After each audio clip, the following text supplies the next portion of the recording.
firme alicerce na Santa Escritura, depara-se o crente em lutas de dor, maiores promessas e com mais ternura. Quem há que os daria, senão o Senhor? Se fores chamado a passar pelas águas profundas de cravos, de angústia e aflição, não temas, contigo estarei nessas mágoas, e em glória perene e depois findarão.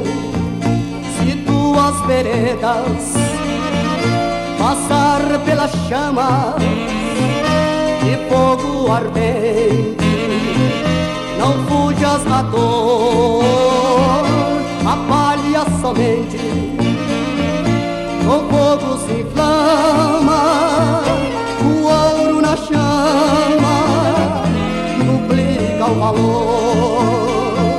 Se fores chamado a passar pelas águas profundas de cravos, de angústia e aflição, não temas, contigo estarei nessas mágoas, e em glória perene e depois findarão.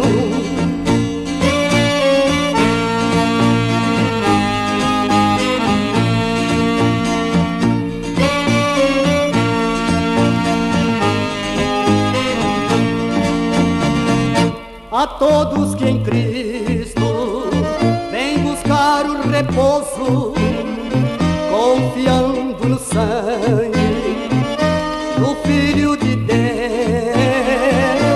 jamais negará. Participe do gozo, por certo entrará nas delícias do céu. Se fores chamado a passar pelas águas profundas de cravos, de angústia e aflição, não temas, contigo estarei nessas mágoas, e em glória perene depois findarão.